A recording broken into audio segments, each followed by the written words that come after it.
Ледоход на реках Якутии начался раньше нормы. Так, лед на реке Лени в районе города Ленска тронулся раньше на сутки. Уровни воды при вскрытии в пределах нормы. По данным, на 4 часа утра у города Ленск стоит густой лед. Уровень воды 935 сантиметров.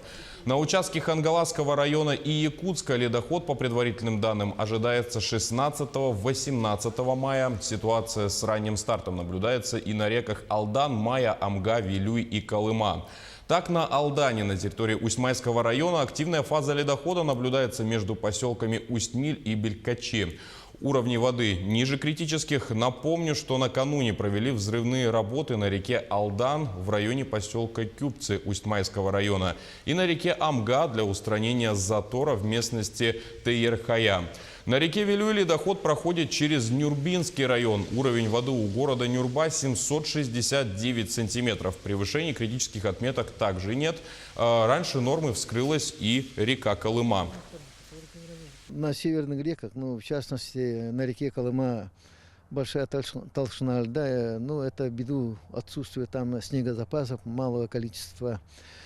Вскрытие реки Колыма произошло на 3-4 дня рано, и сегодня из-за резкого потепления по бассейну реки Колыма идет резкое вскрытие реки.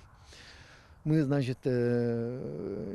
подвижка, притом достаточно интенсивно она происходила из-за работы реки Ясашная на Верхнеколымском районе, на реке Колыма. И через, по-моему, 2-3 дня мы ожидаем полное вскрытие реки Колыма у поселка Зырянка.